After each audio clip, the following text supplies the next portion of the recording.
aside for 10 days to consolidate them or to bring them back to an instant condition. Because they can get all banged up, so we want to bring it back as close as we can to the way it is in the ground. Over here, and we have to be careful, some of these machines are running. These aren't, but, yeah. But these are 4 treat machines. And we have channel 1 on all of them. You have an idea of what creep is? Okay, what creep is you take a sample, you put it in the machine, you put a known stress on it, and see what the function of time is as it changes in light. So it's a stress, strain with.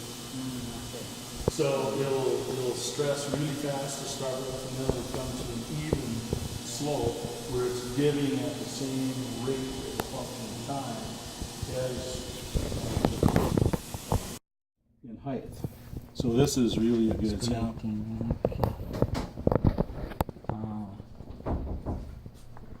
Very good. Yeah, very good.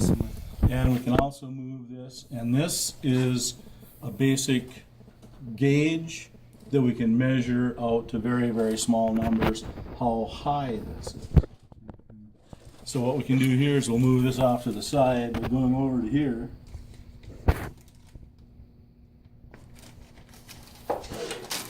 And these are increments.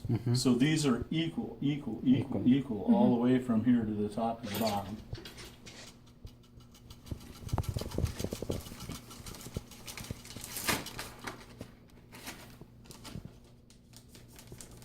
So I put the ruby tip on one of the little steps. By going back up and bringing it back to 0, that tells me how high it is. To a very, very small number also. So that would be 4.322 inches.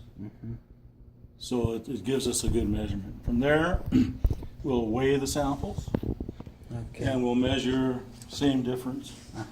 These measure the diameters, and we do it in 3 places and 3 places to get an average diameter. From that we calculate a volume, and from the mass we can calculate a density.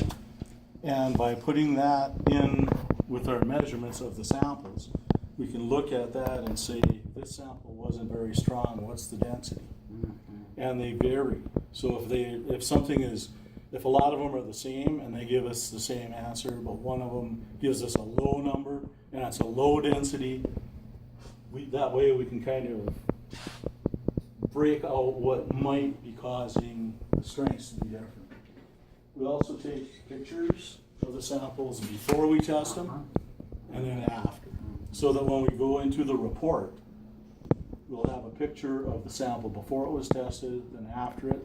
We'll also have a plot showing the stress strain curves of the sample plus its ultimate strength and its modulus and Poisson's ratio. So that gives us an idea just by looking at one sheet what is going on with all the samples. And that's in grams. So we're using a mixture.